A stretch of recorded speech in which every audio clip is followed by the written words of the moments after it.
Good Monday morning, everyone. Hey, I'm just coming with an update for my week 1 of round 2. So as everybody knows, I had a really great start to this round. I'm looking back, I have my notebook right here. So, with a 3-day load, I have now released a total of 12.7 for this week. The earlier part of the week with, VLCD day 2, I lost, the release of 6 pounds, and then VLCD 3, I released 4.5, and then VLCD 4, I did 2.4 release. See, it's starting to go down, and then VLCD 5, I actually went up a little bit.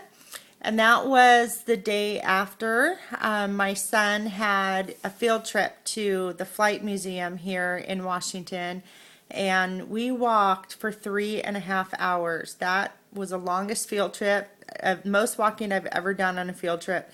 So that day, I was so hungry. I was starving a lot during the day, but also just cravings, just with walking around so much.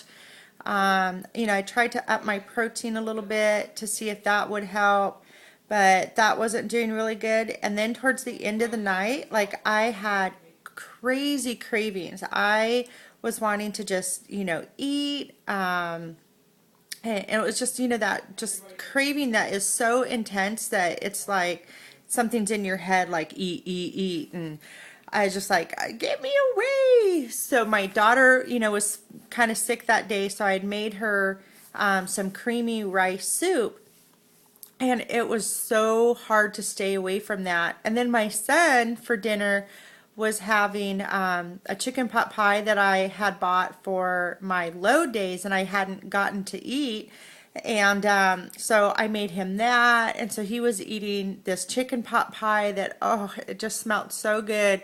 And after this day, and I'm just completely physically exhausted, you want something, just comforting. You want something yummy.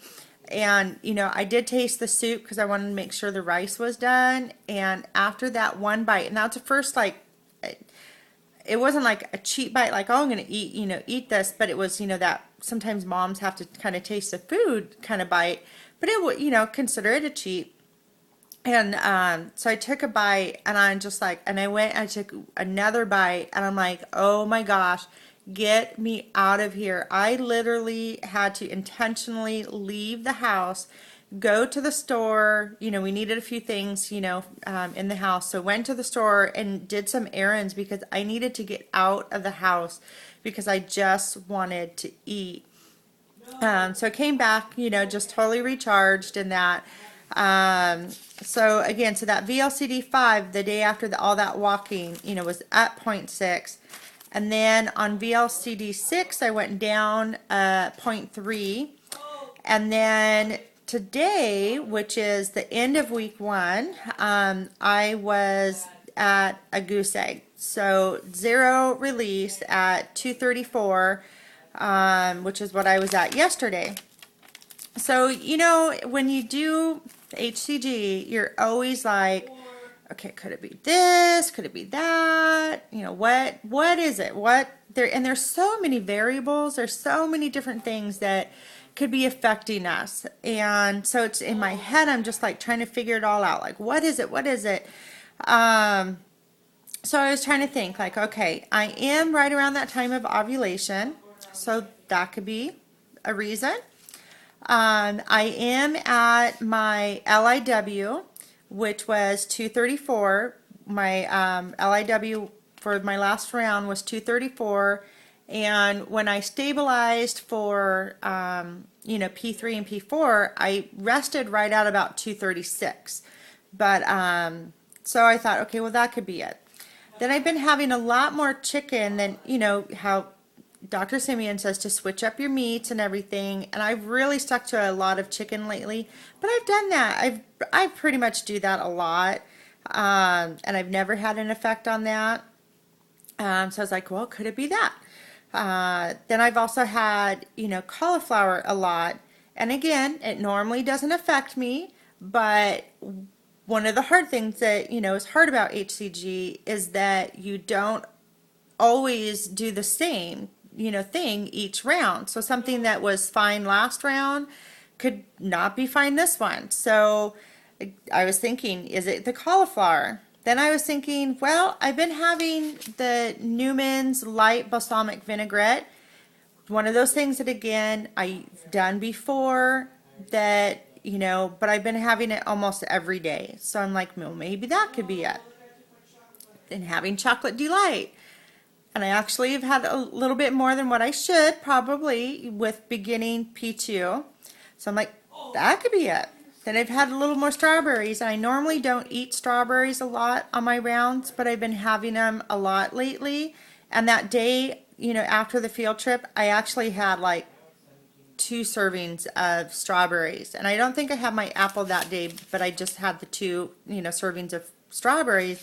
But, the strawberries could be it. And then I'm having a little bit more grossinis, the grissini breadsticks too. And so I'm like, okay, that could be it. So all of those things, I'm like, okay. But then I was thinking, since I've started VLCDs, I don't think I've had a bowel movement. So then I'm like, that could be it. So last night I went and I took Smooth Move tea.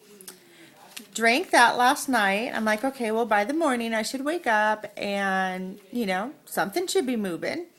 But it wasn't. And so by, 8 this morning, I got up at 5. And by 8 this morning, nothing had moved. So I'm like, okay, I'm going to have another cup of Smooth Move tea. So I had another cup. And I have gone into the bathroom only once now. And let me just say, I only had a little move, but that brought me down to 233. And I can still feel like there's some more that needs to be released, if you know what I mean. And I'm thinking that that may be part of the problem. That may be it. So I'm thinking today, since I've had now 2 cups of the Smooth Move tea, which is actually what I've had to do in the past. Usually 1 cup doesn't do it. I may be on a colon cleanse today, So hopefully tomorrow I will see a difference, on the scale just from that. However, I am going to cut out the grossinis today. I'm not going to have strawberries for a few days or cauliflower. I'm not going to have the Newman dressing. I'm not going to do that today. I think I'm still, since my weight went down a little bit with that tea, I am going to have some chocolate delight still, but I'm only going to have 2 tablespoons. Because I want that to stay in my system. I don't want to get that out of my system since, it's been in there, and I don't, want to, I don't know, I just don't think that I want to do that.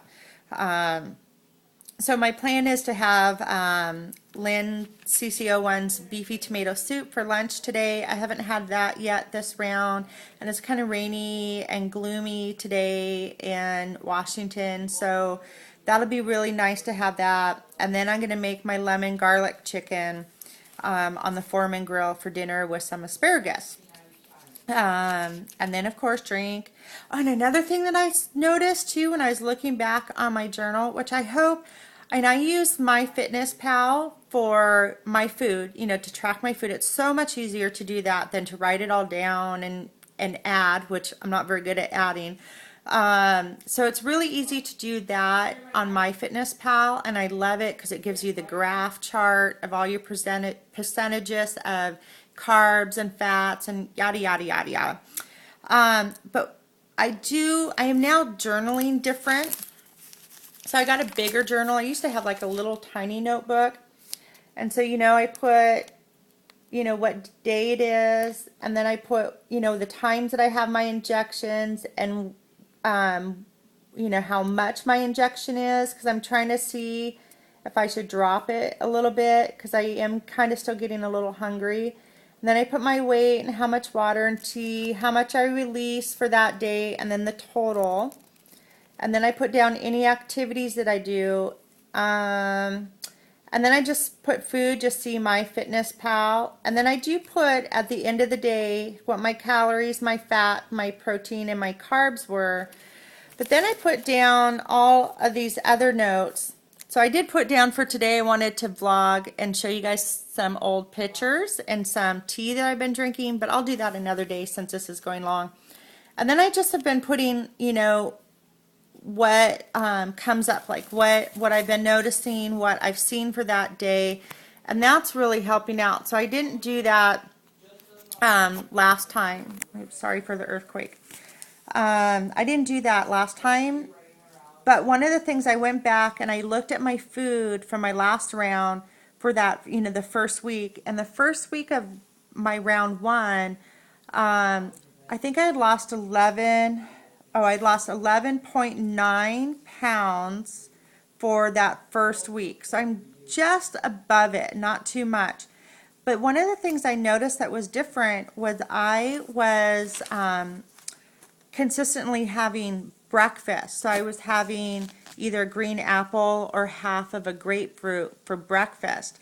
And my releases were averaging about, you know, 2 pounds to like 1.8 that week. So that's one of the things I'm going to change up and do this next coming week and see how it does also is I'm going to make sure that I have, you know, one serving of my fruit. And I think I've only been having one serving of fruit a day anyways. So I'm going to up that. I'm going to eat my, you know, grapefruit or green apple in the daytime, in the morning, and then, you know, have it in the afternoon. So I think my body does really good, and I noticed that on P3 and P4 too, that, you know, since I wake up at 5, I'll have my coffee and maybe have something, you know, on P3 I would have like an Ezekiel bread with some cream cheese, and then I would have, you know, breakfast, and then a snack, lunch, snack, dinner, and then tea for, you know, after dinner. And I think I do really good with that on P2 also. You know, have some, you know, coffee in the morning when I first wake up, have, you know, a piece of fruit, and, you know, by around 8 o'clock, then 10 o'clock, you know, I have like a wasa or grissini or something, and then have my lunch, and then I have my, you know, my second serving of fruit, and then have my dinner, and then have my evening tea. So I think I'm going to make sure to go back to that because I think my body likes to, you know, have food consistently throughout the day, and it releases better with that. So that's week 1. So tomorrow I'll do my measurement and let you guys know how all of that has panned out compared to round 1 and round 2 week 1 measurements. So hope everybody is having an awesome day. And enjoy the rain if you're getting rain, and hope you're enjoying the sun if you have sun. So have a great day. Bye.